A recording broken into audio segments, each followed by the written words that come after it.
오늘 함께 보실 말씀은 에스겔 33장입니다. 에스겔 33장 10절하고 11절 두 구절을 보겠습니다. 에스겔 33장 10절과 11절입니다.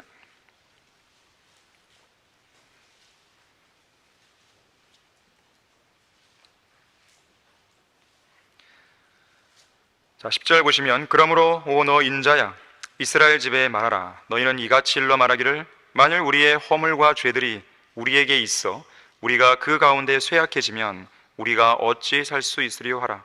그들에게 말하기를, 주 하나님이 말하노라.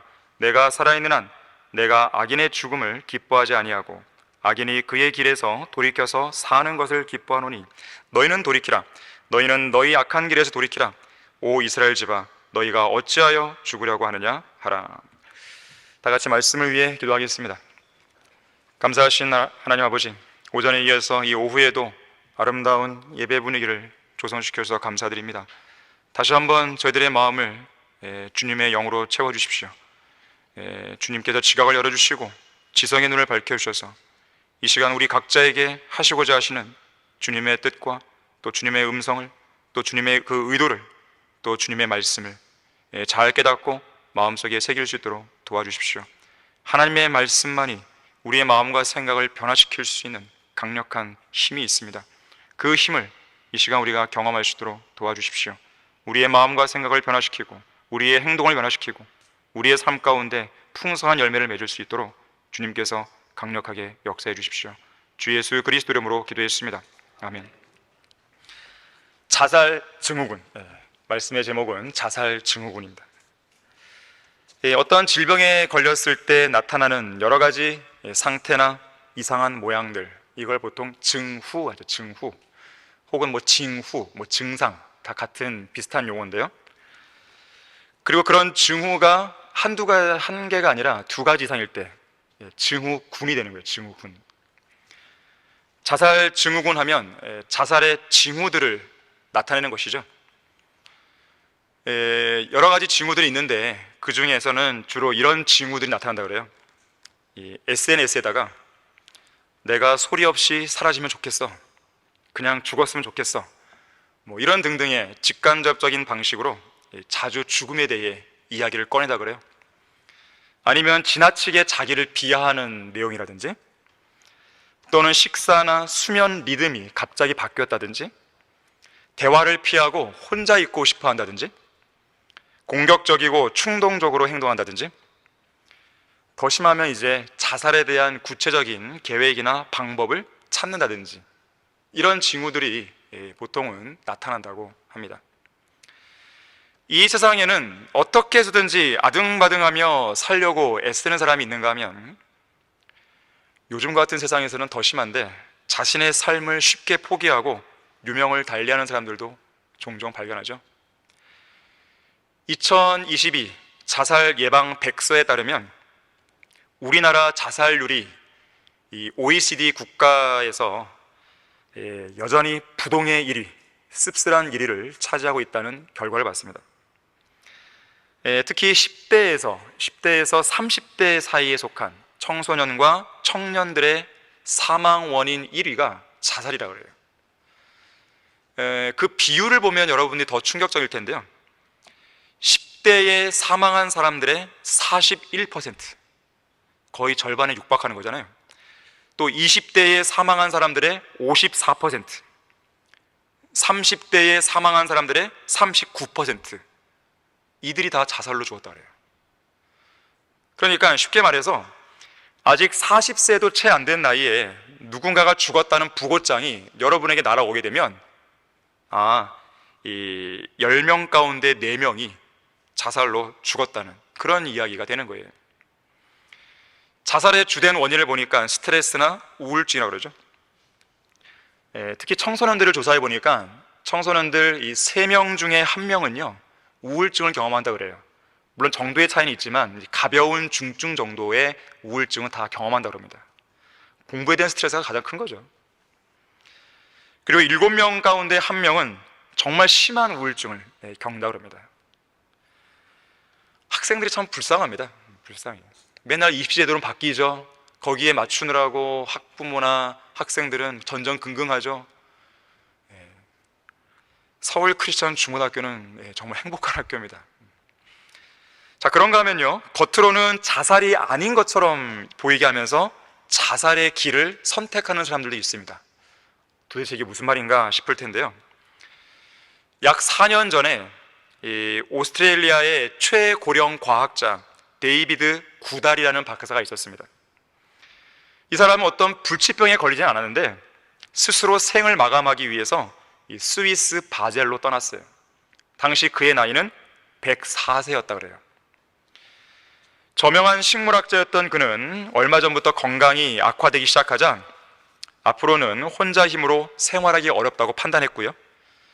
자, 그런 가운데 한 방송국과 가진 인터뷰에 따르면 이렇게 말했다 그래요. 내가 지금 질병은 없지만 앞으로 건강이 더 나빠지면 지금보다도 더 불행해질 것 같습니다. 제가 104세라는 나이에 이르게 된 것을 매우 후회하고 있습니다. 그렇게 말했다 그래요. 그러면서 죽는 것보다 죽고 싶어도 죽지 못하는 것이 진짜 슬픈 일입니다. 그래서 노인들의 이 조력 자살권, 조력 자살 권리를 인정해야 합니다라고 정부를 향해 목소리를 높였다 그래요.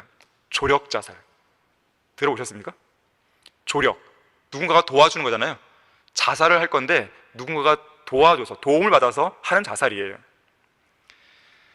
근데 이 오스트레일리아는 그런 것이 법적으로 허용이 안 되니까 이런 거 하려면 보통 스위스로 잘 가거든요. 스위스는 이제 법적으로 허용됩니다. 그래서 스위스행 비행기에 몸을 싣고 건너간 거예요. 이 조력 자살의 그 기원을 보니까요, 고대 그리스에도 있었습니다. 이 고대 그리스에는 이 소위 스토아 학파라는 게 있었는데 모든 감정과 욕망에서 해방된 자유와 행복을 추구하는 학파거든요. 이 학파의 영향 때문에 자살을 인간의 권리로 간주해 줬어요. 자살할 권리가 있다는 거예요. 그러면서 국가가 그걸 허용해줘요. 그리고 독약 처방을 받아서 자살을 할 수 있는 자살 허가제가 실시된 적이 있었습니다. 그래서 보통 이것을 조력 자살의 시초라고 보죠. 자, 그런데 조력 자살과 비슷한 개념으로요, 안락사라는 게 있어요. 들어보셨을 것이에요. 차이가 있다면요, 조력 자살은 의료진이 직접 하는 게 아닙니다. 물론 여러 가지 준비는 다 해주죠. 다 해주는데 마지막 최종적인 단계에서 독극물을 자에게 주입하는 것은 자기가 직접 해요. 하지만 안락사는 의사가 해주죠. 이 차이만 있을 뿐이죠. 어쨌든 조력 자살이나 안락사나 비슷한 것입니다.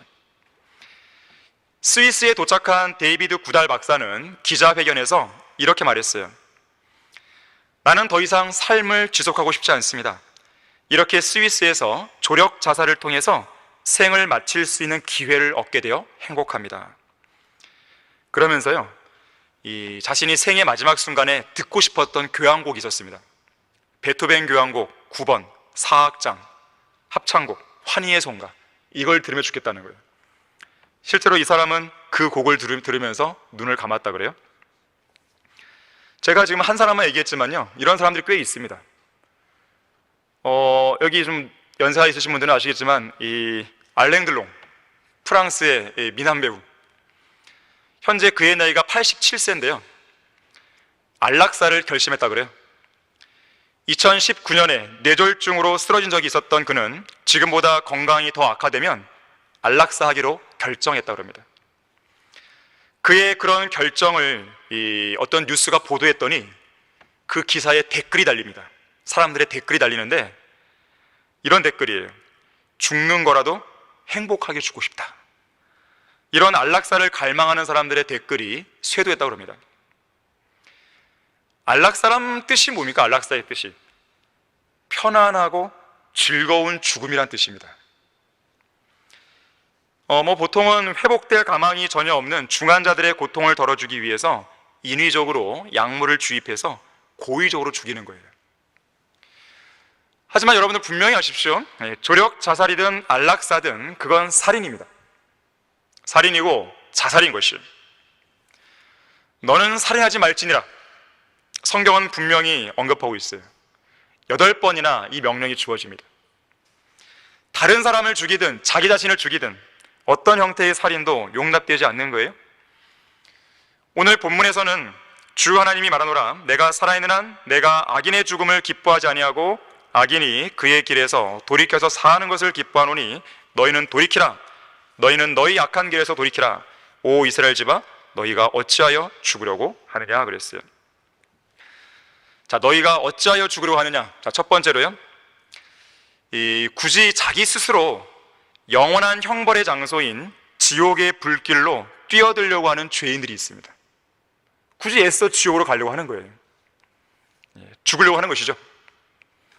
아까 말했던 조력 자살을 선택한 데이비드 구달 박사나 안락사를 결정한 알랭 들롱이나 이런 사람들이 그런 거예요.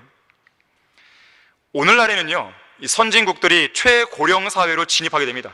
우리나라도 실제로 이제 그렇게 되죠. 인구 절벽에 이르게 되는 것입니다.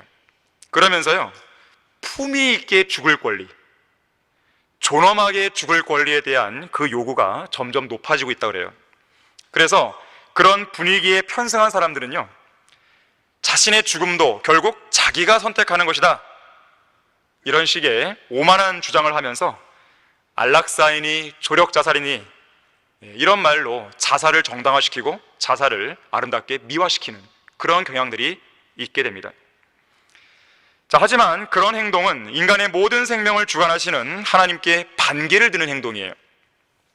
생명의 창시자요 보존자이신 하나님을 대적하는 가증한 죄라는 것을 반드시 기억해야 됩니다. 특히나 그들은 죽음 이후에 있을 하나님의 심판과 지옥의 형벌에 대해서도 애써 부인하죠. 베토벤의 환희의 송가를 들으며 죽든지, 그 외에 무슨 교향곡을 들으며 죽든지, 자, 그러한 것들이 지옥으로 가는 그들의 사후 생애를 결코 축복해 주지 못합니다. 지옥의 영원한 형벌에서 건져주도 못하는 거예요. 오히려 조력 자살이니 안락사를 통해서 죽음을 스스로 자초하는 거 아니겠어요? 결국 그것은 뭐예요? 지옥행을 앞당기는 것이죠. 그게 과연 존엄한 죽음이겠습니까? 그런 게 과연 품위가 있는 죽음이에요? 자, 자살은요, 인간의 권리가 아닙니다. 자기 자신이든 다른 사람이든 누군가를 살리고 죽일 수 있는 생살 여탈권은 인간에게 있지 않아요. 어떤 왕이나 통치자도 어떤 권력자도 그런 권리를 가질 수 없습니다. 인간의 모든 생명은 하나님께서 주관하시고 오직 하나님께서만 누군가를 살리시고 누군가를 죽이실 수 있는 그 권리를 행사할 수가 있는 거예요. 인간 자신에게 아까 그 사람들이 말했듯이 스스로 죽을 권리가 있는 게 아니에요. 대단한 착각입니다. 인간이 무슨 대단한 존재라고 감히 자살을 선택할 수 있단 말입니까? 무슨 대단하다고. 오만한 태도죠. 자, 온 우주에서요, 스스로 죽을 수 있는 권리를 행사할 수 있는 분은 예수님 한 분뿐이셨습니다.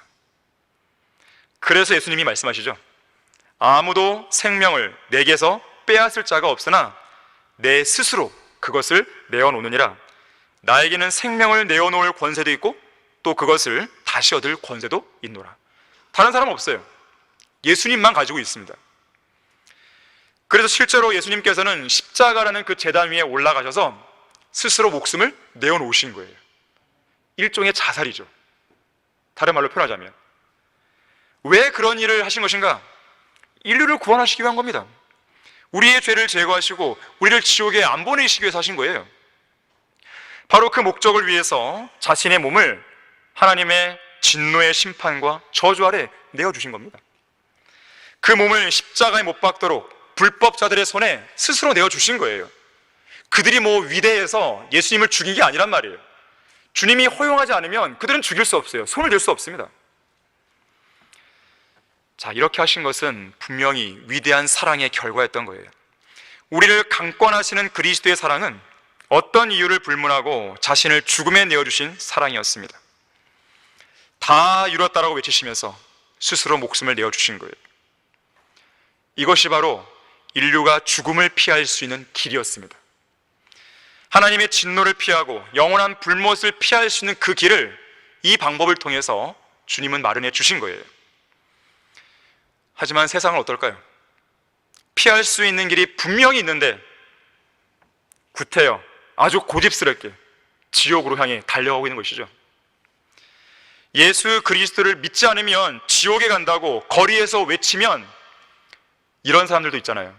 아예 대놓고 지옥에 간다고 마치 아주 멋있는 척, 아주 센 척 그렇게 하고 있는 것이죠. 선지자 예레미야는 하나님의 말씀에 불순종한 왕과 백성들을 향해서 이렇게 외쳤습니다.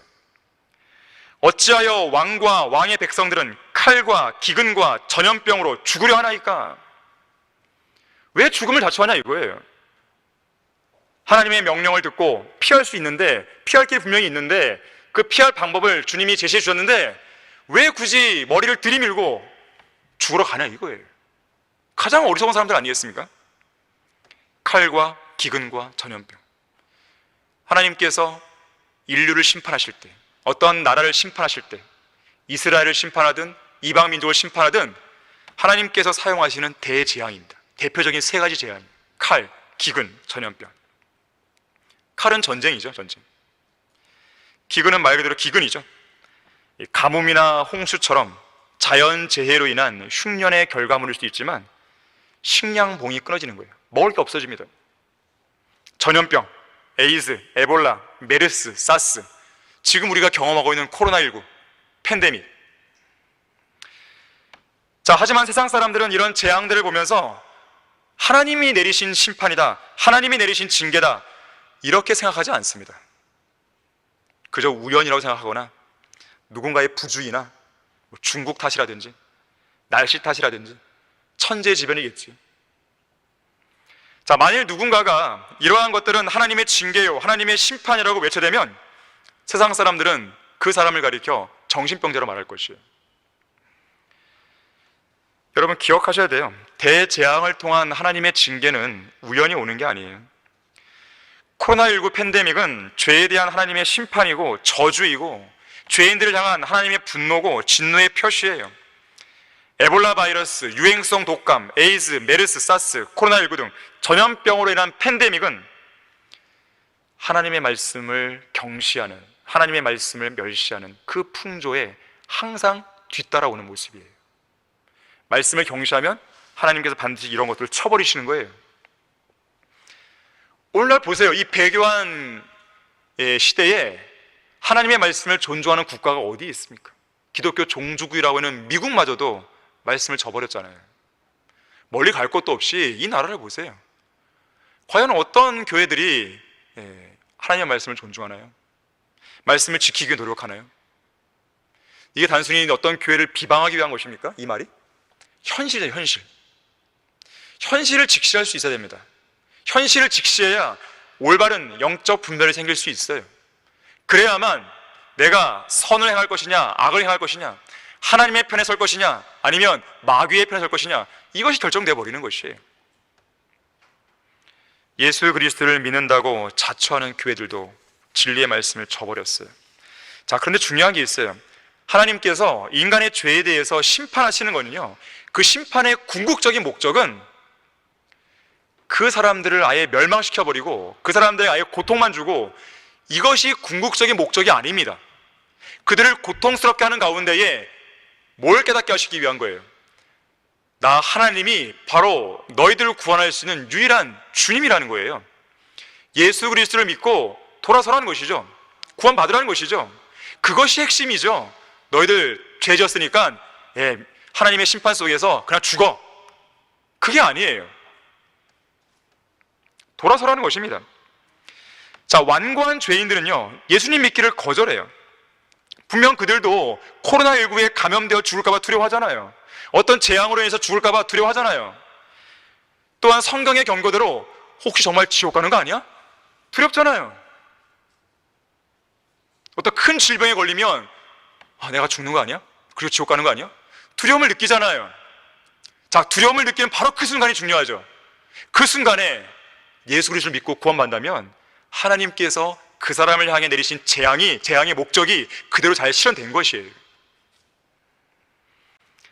하지만 사람들은 십자가 앞으로 나오지도 않고 주님 앞에서 부복하거나 떨지도 않고 예수 그리스도의 십자가 앞으로 나와서 주님을 믿지도 않고 결국 주님을 대적하다가 지옥으로 가는 거예요.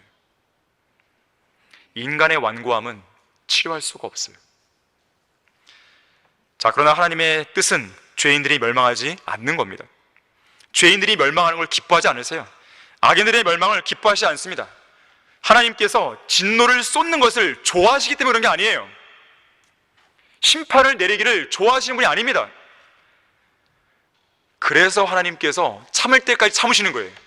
오래 참으시는 겁니다. 오래. 그러한 사실을 안다면 우리는 침묵하면 안 돼요. 입을 열어야 됩니다. 입을 열어서 죄인들을 향해 이렇게 외쳐야 돼요. 칼과 기근과 전염병은 하나님께서 내리신 재앙입니다. 이것은 하나님을 멸시하고 하나님의 말씀을 무시하고 구원을 위한 하나님의 초청을 거부하는 죄인들, 바로 여러분들을 향한 하나님의 심판이자 재앙이며 더 나아가서는 여러분들을 향한 마지막 경고입니다. 외치셔야 돼요. 예수 그리스도를 믿게만 하면 구원받을 수 있는데 왜 굳이 죽음을 자초하는 것입니까? 라고 말씀하셔야 돼요. 하나님의 사랑과 자비가 십자가를 통해서 분명하게 나타났는데 왜 이것을 거절하고 애써 지옥으로 머리를 들이밀고 있냐고 그들에게 물으셔야 돼요. 이런 맥락에서 우리가 한 가지 기억할 또 한 가지가 있는 것인데요,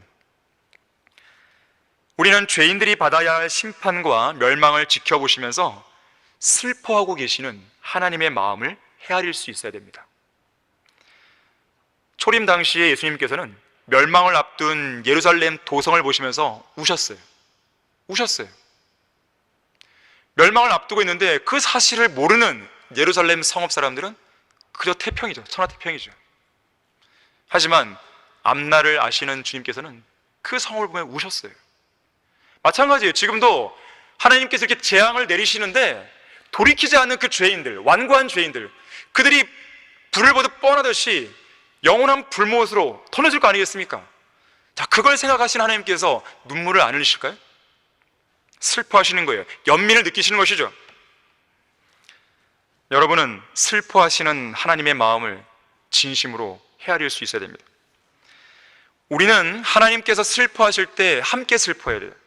하나님께서 기뻐하시면 같이 기뻐하는 거예요. 하나님께서 의로운 분노를 느끼시면 우리도 의로운 분노를 느껴야 됩니다. 세상 교회들은 그러잖아요. 우리 교회는 너무 센 것 같아. 너무 강한 것 같아. 설교가 너무 세. 그런단 말이에요. 우리 설교는 주님께서 설교하신 거에 비하면 10분의 1도 안 됩니다. 그 강도가.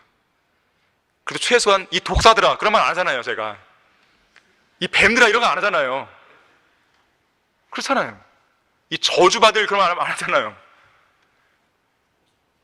자, 우리는 하나님께서 무엇에 어떤 지점에서 의로운 분노를 느끼시는지 여러분이 그걸 보시고 똑같은 분노를 품어야 됩니다.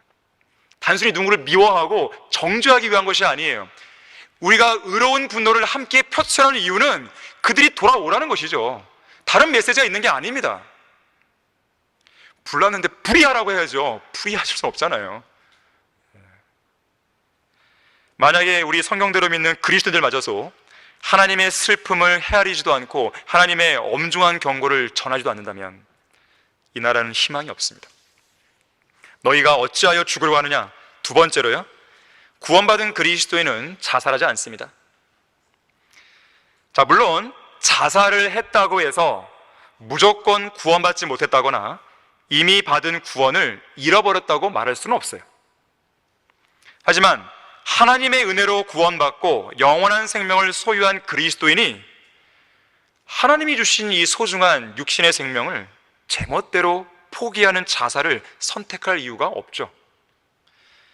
더군다나 하나님을 두려워하는 성도로서, 하나님을 기쁘시게 해드리는 성도로서, 하나님께서 주시는 풍성한 복과 기쁨과 평안을 향유하는 하나님의 자녀로서, 어떠한 어려움 가운데서도 기도로 문제를 해결할 수 있는 그러한 하나님의 자녀로서 굳이 살인을 금하시는 하나님의 명령을 어기면서까지 그런 극단적 선택을 할 리가 만무하죠.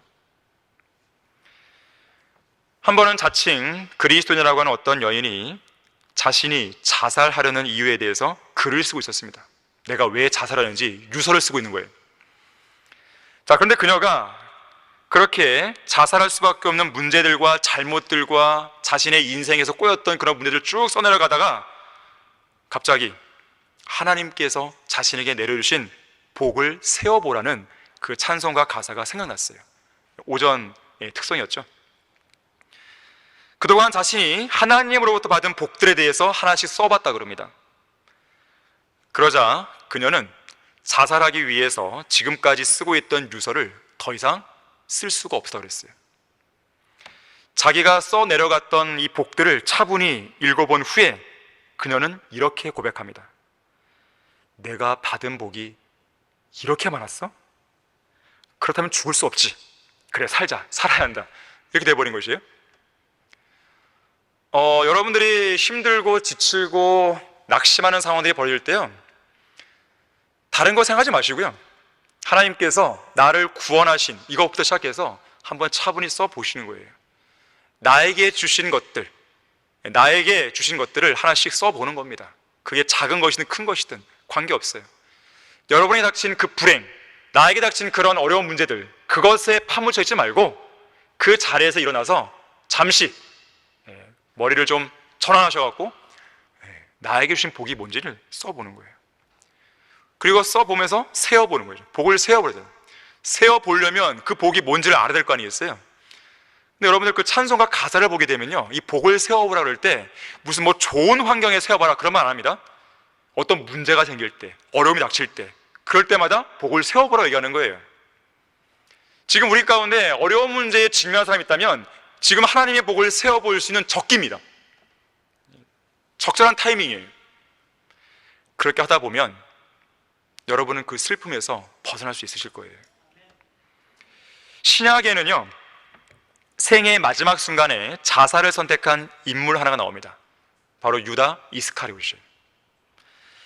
예수님을 은 30개에 팔아넘긴 후에 주님께서 정죄받으신 것을 보고 매우 후회하죠. 후회했습니다. 유다 이스카리옷도 후회했어요. 후회 안 한 게 아니에요. 후회했는데 그 결말은 좀 뭐였어요? 자살이죠. 무언가 잘못된 후회죠. 잘못된 슬픔이죠. 그래서 유다 이스카리옷의 그러한 슬픔을 가리켜서 이 세상의 슬픔이다, 이런 표현을 씁니다. 세상의 슬픔은 사망을 가져와요. 구원을 가져오는 게 아니라 사망을 가져옵니다. 자, 우리 다 같이 고린도 후서 7장 9절과 10절을 찾아보겠습니다. 자, 고린도 후서 7장 9절과 10절 말씀입니다. 자, 이 두 가지 슬픔이 나오는데 그게 무엇인지 한번 체크해 보시기 바랍니다. 이제 내가 기뻐하는 것은 너희가 슬퍼하게 된 것 때문이 아니요 너희가 슬퍼하여 회개에 이른 것 때문이라. 자, 슬픔을 통해서 회개에 이른 것인데 잘 보세요. 너희가 하나님의 방식에 따라 슬퍼하게 된 것은 우리로 인하여 아무런 피해도 입지 않게 하려 함이라. 하나님의 뜻대로 하는 슬픔은 구원을 위한 회개에 이르게 하므로 후회할 것이 없느니라. 그러나 세상의 슬픔은 사망에 이르니라. 자, 두 가지 슬픔이에요. 하나님의 뜻대로 하나님의 방식에 따라 하는 슬픔이 있는 것이고, 그리고 세상의 슬픔이 있습니다. 자, 그런데 중요한 게 있습니다. 이 두 가지는요, 슬픔이라고 불리지만 결과는 상정반대죠. 하나님의 뜻대로 하는 슬픔은 회개를 통해서 구원을 가져옵니다. 하지만 세상의 슬픔은 사망으로 끝나버려요. 후회를 했다 하더라도 진정한 회개가 이루어지지 않는 것이죠. 그냥 후회한 거예요. 에이 하면서. 자, 이렇게 상반된 결과를 낳는 이유가 뭘까요? 우선적으로는요, 이 하나님의 뜻대로 하는 슬픔은요, 어떤 슬픔이냐면 자기 자신에 대한 슬픔이에요. 나 자신, 그 죄를 지은 당사자, 그 죄를 지은 것 하나하나에 대한 게 아니라 죄를 지은 이 당사자, 바로 나 자신을 미워하고 나 자신에 대한 슬픔입니다. 나는 정말 문제가 많은 존재야. 나는 구제불능이야. 나의 힘으로는 안 돼. 그럼 누가 필요할까요? 주님이 필요해. 이것은 구원을 가져오는 거예요. 욥이 회개했던 슬픔, 욥의 슬픔이 바로 그런 슬픔이에요. 내가 나를 미워하고 티끌과 재 속에서 회개하나이다. 욥이 하나님을 대면했을 때, 직접 보고 직접 그 음성을 들었을 때 했던 고백이에요. 내가 나를 미워하고, 나 자신이 문제라는 거예요. 나를 미워하고 티끌과 재 속에서 회개하나이다. 선지자 이사야도 하나님을 대면했을 때 비슷한 고백을 합니다. 내게 화로다. 내가 끊어졌도다. 내가 불결한 입술을 가진 사람으로서, 나 자신에 대한 거예요. 내가 불결한 입술을 가진 사람이라는 거예요. 그 사람으로서 하나님을 봤구나. 나 이제 죽었구나. 그때 하나님께서는 용서해 주시죠. 자, 욥이나 이사야가 보였던 회개와 슬픔은 어떤 죄를 짓고 안 짓고 이 정도 수준의 회개가 아니에요. 나라고 하는 존재, 총체적인 문제를 안고 있는 나라고 하는 이 자기 자신에 대한 슬픔입니다. 자기 자신이 주님 앞에서 얼마나 무력하고 무가치하고 형편없는 존재인가를 깨닫는 거예요.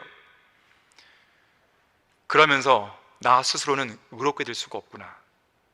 나의 의를 내려놓는 거예요. 내가 그동안 추구해왔던, 나의 힘으로 뭔가 해보려고 했던 그 모든 노력을 다 내려놓는 겁니다. 나 자신이 문제가 있는데 나 스스로 어떻게 그 문제를 해결할 수 있겠어요? 그건 불가능한 겁니다. 다 내려놓고 이 문제를 해결할 수 있는 주님께 나아가는 거예요. 이것이 바로 하나님의 뜻대로 하는 슬픔입니다. 하지만 세상의 슬픔은요, 나 자신에 대한 슬픔이 아니라 내가 했던 구체적인 일들에 대한 슬픔이에요. 거기에만 얽매여 있습니다. 나라고 하는 이 총체적인 문제를 안고 있는 나라고 하는 이 존재에 대한 슬픔이 아니라 하나하나의 그런 내용들이에요. 다시 말하자면 나는 괜찮은 존재인데 몇몇 일들이 잘못된 거야. 이걸 내가 좀 바로 잡아야 돼. 내가 비록 지금 후회가 되지만 나는 좀 그래도 할 수 있어. 여전히 자기 의가 살아있는 거예요. 그러다 보니 누구에게로 안 가는 거예요? 하나님께로 안 가는 겁니다. 결국 하나님께로 안 가는 상태에서 내가 계속 해보려다가 또 안 되죠. 결국 자살에 이르기까지 하는 거예요. 심하면. 바로 이것이 유다 이스카리옷의 회개였던 거예요. 유다 이스카리옷의 슬픔이었던 거예요. 하지만 그 같은 시기에 사도 베드로도 예수님을 부인했잖아요. 제자의 직분을 상실했잖아요. 하지만 베드로는 온전한 회개와 온전한 슬픔이 있었어요. 하나님의 뜻대로 했던 슬픔입니다. 주님께로 돌아왔고 제자의 직분을 다시 회복했고 오순절 날에는 3,000명을 주님께로 이루잖아요. 자, 하나님의 뜻대로 하는 슬픔과 세상의 슬픔은 분명히 다른 것이에요. 자, 그래서 세상의 슬픔에 사로잡힌 사람들은요, 올바른 회개와 그런 돌이킴을 가져올 수가 없어요. 그런 대부분의 사람들이 바로 이집트의 파라오였고, 거짓 선지자 발라함이 그랬고, 유다 이스카리옷이 그랬고, 사울 왕이 그랬습니다. 특히 유다 이스카리옷과 사울 왕은 그 마지막 순간에 어땠습니까? 자살이죠, 자살. 하지만 하나님의 뜻대로 하는 슬픔은요, 이런 식의 고백을 하나님께 하게 됩니다. 그래, 나는 지금껏 선했던 적이 없어. 지금 이 순간도 마찬가지고 앞으로도 그럴 거야. 그게 바로 나라는 존재야. 주님, 저는 가장 좋은 상태에 있을 때조차도 스스로 죽어서 지옥에 가게 할 만한 가치도 없습니다. 심지어 제가 자살조차 해서도 안 되는 것은 제가 그럴 자격조차도 없기 때문이고, 주님께서 저를 위해 무언가를 해 주시지 않는 한 자살이든 뭐든 제가 하는 그 어떤 시도도 무용지물입니다. 그래서 제가 주님만을 의지합니다. 주님께서 저를 위해 무언가 해 주시기를 기도합니다. 이것이 바로 하나님의 뜻대로 하는 슬픔이고, 또 그것은 구원을 가져오게 되는 것입니다. 돌아서더라도요, 누구에게로 돌아섰는가 매우 중요한 문제예요. 죄에서 돌아섰는데 죄에서 돌아서서 절간에 간다든지, 죄에서 돌아서서 코란으로 간다든지, 죄에서 돌아서 자기 의로 돌아온다든지, 그거는 제대로 된 슬픔이나 제대로 된 회개가 아닌 거예요. 주님께로 와야지만 문제가 해결되는 것이고 구원에 이를 수 있는 거예요. 이런 것과 연관해서 러커만 목사님이 이렇게 말한 적이 있습니다. 성도들 가운데 일부는 정말로 가슴 아픈 일, 커다란 문제, 실로 어려운 상황에 직면해 있다. 그런 상황을 이해 못하는 바는 아니지만 그렇다고 슬퍼하거나 우울해한다고 해서 상황이 더 나아지는 것은 아니다. 혹자는 나는 행복하지 않아요 라고 말할지 모른다. 그렇다면 하나님께 행복할 방법을 보여달라고 간구하라. 밥 존스 시니어 목사는 이렇게 말했다. 행복 자체를 추구한다고 해서 행복을 찾을 수 있는 것은 아니다. 오히려 당신의 인생을 향한 하나님의 목적에 부합한 길을 가라. 그렇게 하다 보면 행복을 만나게 되는 것이다. 정말로 옳은 말이다. 하나님께 진지하게 기도하라. 하나님께 무언가 보여달라고 말씀을 드리라. 주님을 찾아가서 문을 두드리라. 주님, 제가 이 문제에 대해 어떻게 해야 할지 모르겠습니다. 어떻게 처리해야 할지 모르겠습니다. 저를 도와주십시오. 제게 지혜를 주시지 않으면 저는 도저히 감당할 수 없습니다. 이 문제가 제게 너무 과중합니다. 미쳐버릴 것 같습니다. 하지만 저는 미치길 원하지 않습니다. 저는 주님을 올바르게 섬기고 싶습니다. 저를 도와주시라고 기도하라 그랬어요. 우리에게 주어진 기도에 강력한 무기가 있어요. 쓰셔야 되는 것입니다. 하나님은 살아계신 분 아니에요. 구약 성경의 하나님은 나의 하나님이 될 수 없습니까? 신약 성경의 하나님은 나의 하나님이 될 수 없습니까? 바울이 섬겼고 바울이 믿었던 하나님은 나의 하나님이 될 수 없는 겁니까? 아니잖아요. 조지 뮬러의 하나님은 나의 하나님이 될 수 없는 겁니까? 러크만 목사님의 하나님은 나의 하나님이 될 수 없는 겁니까? 이성호 목사님의 하나님은 나의 하나님이 될 수 없는 겁니까? 아니잖아요. 하나님께서 사람마다 차별을 두고 이런 약속의 말씀을 천차만별로 적용을 달리 하시나요? 아니잖아요. 똑같은 말씀을 성경에 기록하셨고 똑같은 약속을 우리에게 하고 계신 거예요.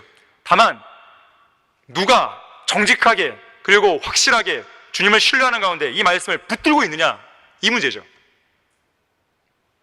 말씀이 변하지 않았어요. 하나님이 변한 건 아무것도 없어요. 내 마음이 변하는 거예요. 내 감정이 변하는 거예요. 상황에 따라서 계속 내 마음이 왔다 갔다 하는 거예요. 내가 한순간은 용기가 생기고 주님의 말씀을 붙들려고 하다가도 어느 한순간에 또 마귀가 넣어주는 생각으로 인해서 흔들려갖고 다시 옛날로 돌아가 버리고. 그래서 그리스도인은 감정으로 생활하지 않는 거예요. 믿음으로 하는 것이죠. 나를 부르라. 그리하면 내가 내게 응답하겠고 내가 알지 못하는 크고 능력 있는 일들을 내게 보이리라. 왜 이 말씀을 못 붙드냐 이거예요. 붙들어야 됩니다. 믿음이 필요한 것이에요. 어려운 일이 있으면 있을수록 믿음을 발휘할 수 있는 절호의 기회예요. 너희가 어찌하여 죽으려 하느냐.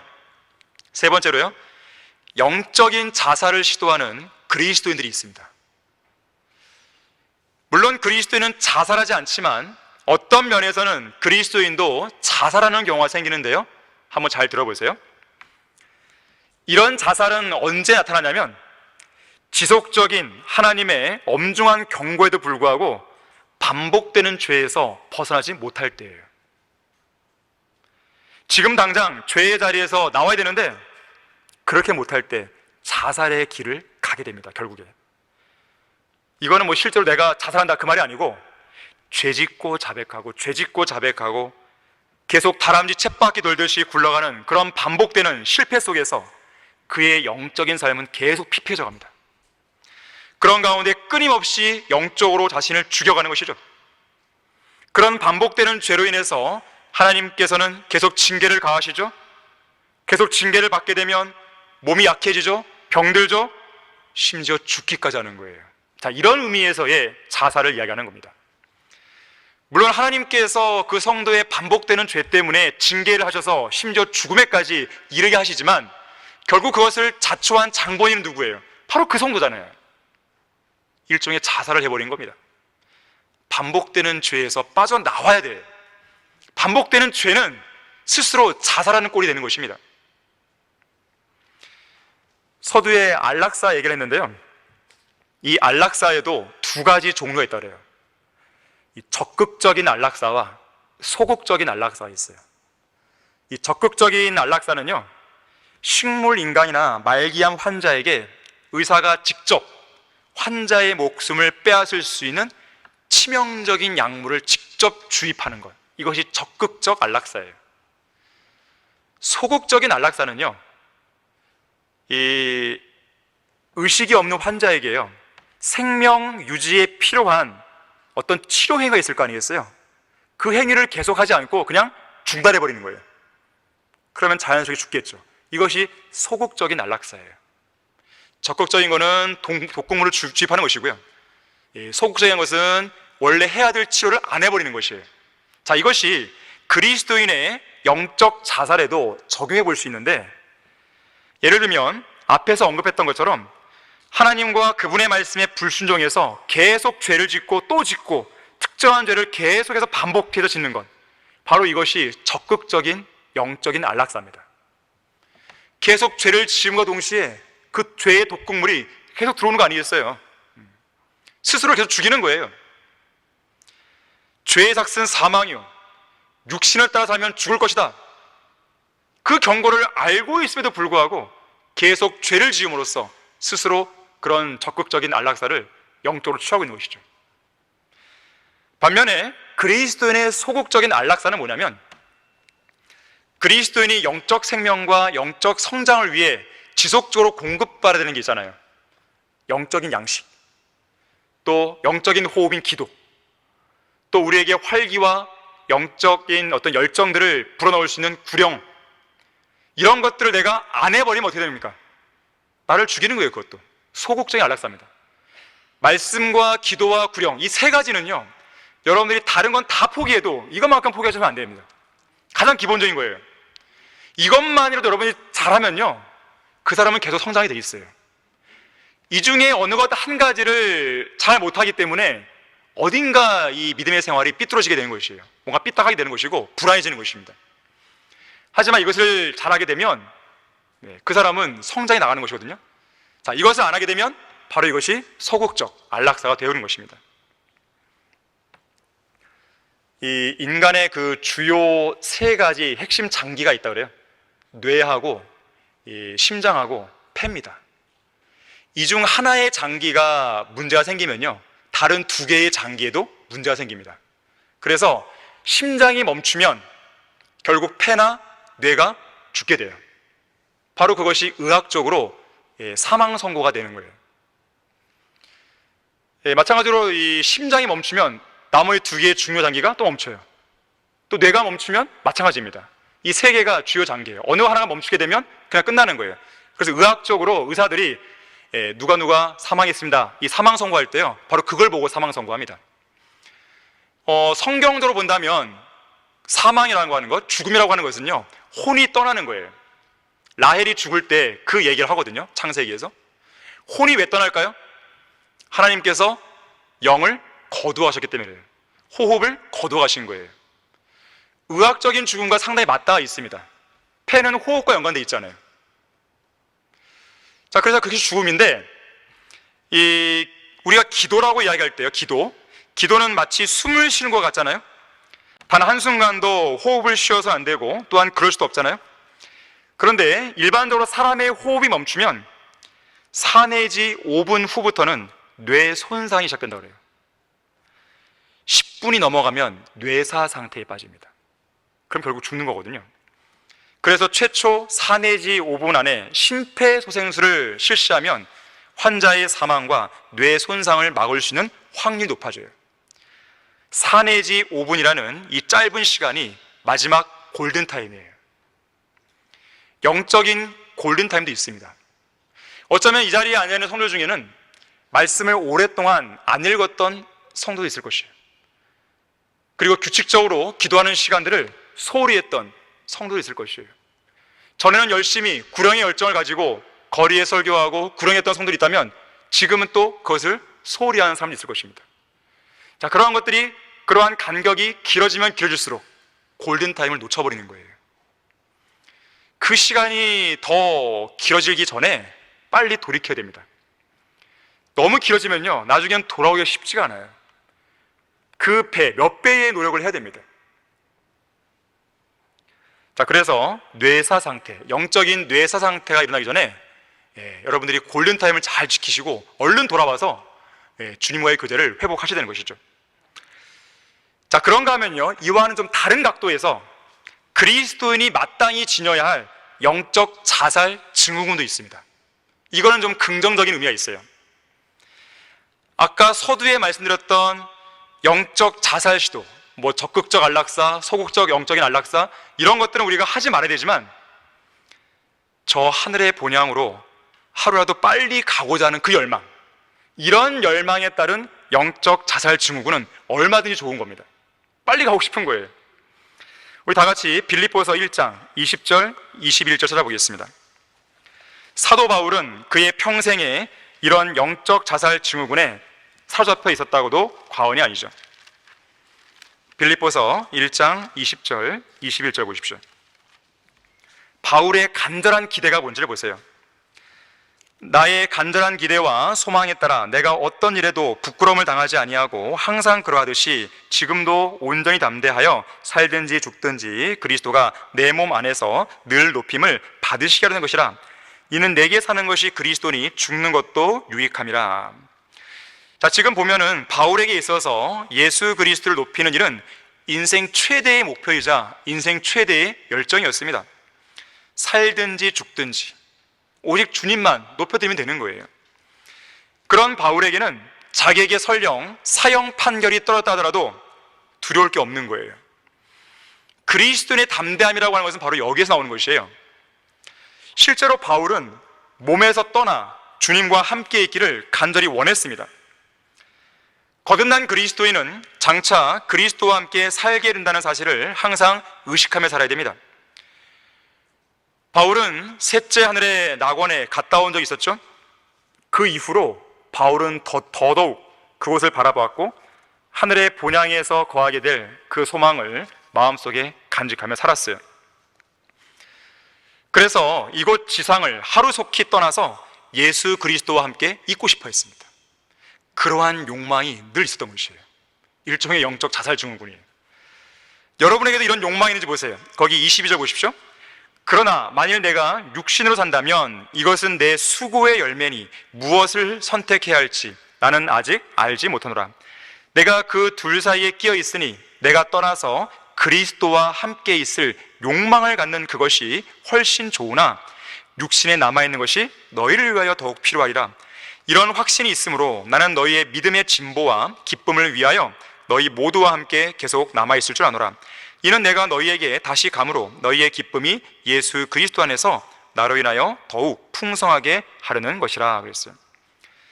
자, 지금 바울은 둘 사이에 끼어 있다 그랬어요. 둘 사이에. 그 둘이 뭐예요? 21절에서 죽는 것과 22절에서 사는 것. 죽느냐 사느냐, 이 둘 사이에 끼어 있어요. 다시 말해서 지금 당장 죽어서 하늘나라로 들어가 예수 그리스도와 함께 있을 것인가? 아니면 한동안 이 땅에 더 남아서 성도들의 믿음의 진보와 기쁨을 위해 더 수고할 것인가? 이 차이가 있는 거예요. 이 둘 사이에 껴 있습니다. 바울의 본심은 뭐예요? 빨리 가고 싶은 거예요. 이 지긋지긋한 이 세상을 빨리 뜨고 싶은 거예요. 빨리 살려 죽고 싶은 거죠. 어서 죽어서 주님과 함께 빨리 있고 싶은 거예요. 자, 이러한 영적 자살 증후군은 건전한 것입니다. 주님께서도요, 빨리 우리를 불러올리고 싶어 하십니다. 실제로 이 험난한 세상 속에서 사랑스러운 자녀들을 이 자리에 어려운 고통 가운데 남기는 걸 원치 않으세요. 하지만 하나님께서는요, 왜 우리를 이 땅에 남겨놓으시겠어요? 할 일이 있는 거예요. 수고의 열매가 있는 거예요. 그것을 위해서 주님은 우리를 이 땅에 남겨놓으신 거예요. 내가 오늘 아침에 눈을 떴는데 내가 아직도 살아있다, 생명의 호흡이 있다, 그러면 하나님께서 여러분들에게 그날 무언가를 해야 할 임무가 있다는 거예요. 원하시는 임무가 있는 거예요. 그 일을 하시면 되는 것입니다. 자, 결론을 맺겠습니다. 과연 무엇이 존엄한 죽음이고 무엇이 품이 있는 죽음입니까? 그것은 하나님을 만날 준비가 되어 있는 죽음이에요. 예수 그리스도를 믿고 구원받은 그리스도인은 존엄한 죽음을 맞이할 준비가 되어 있습니다. 그리스도의 심판석과 영원 세계에서의 삶을 잘 대비한 그리스도인은 품이 있는 죽음으로 죽을 준비가 되어 있는 사람이에요. 존 버녀는 인생 말년에 건강이 나빠졌습니다. 그럼에도 불구하고 온 힘을 다해서 복음을 전파하면서 설교하다가 폐렴과 고열로 쓰러졌어요. 결국 정신을 잃은 존 버녀는 성도들의 극진한 간호를 받아오다가 어느 날 새벽에 기적적으로 깨어나게 됩니다. 당시 옆에서 지켜보고 있던 성도들이 존 버년에게 필요한 게 없냐고 물었어요. 그때 버년이 말합니다. 달리 필요한 건 없습니다. 다만 이제는 저를 간호해주는 모든 노력을 그만두고 제가 거룩하신 아버지 하나님의 집으로 속히 갈 수 있도록 기도해 주십시오. 제게는 주님과 함께 있는 것이 더 좋은 일입니다.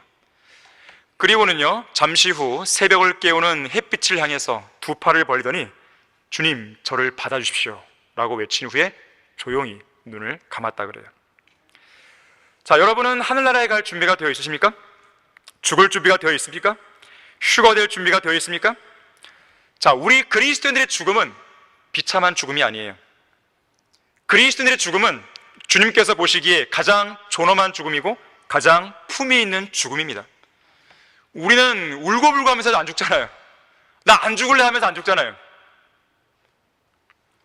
베토벤의 교향곡, 환희의 성가도 필요 없습니다. 그런 거 듣는다고 해서 뭐 평안을 더 주는 건 아니에요. 하나님께 주시는 평안으로 충분한 것이죠. 진정으로 편안하고 즐거운 죽음, 진정한 안락사, 당당한 죽음, 소망이 있는 죽음, 바로 그것이 그리스도인의 죽음인 것이에요. 이 소망은 죽은 소망도 막연한 소망도 아닙니다. 살아있는 소망이에요. 활기가 있는 소망이에요. 반드시 이루어지는 소망이에요.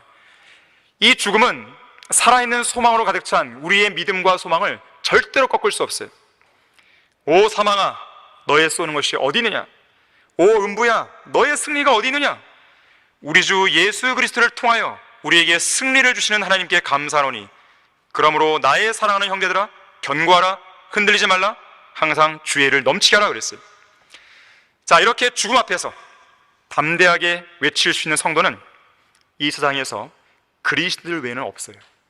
자, 이 사실을 확신하고 기쁘고 힘차고 그 확신과 소망 속에서 살아가시는 여러분이 되길 바랍니다.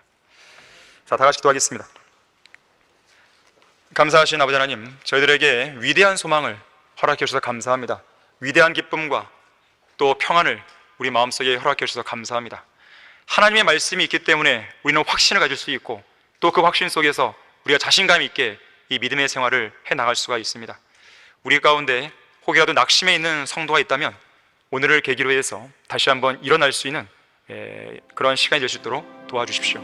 주 예수 그리스도 이름으로 기도했습니다.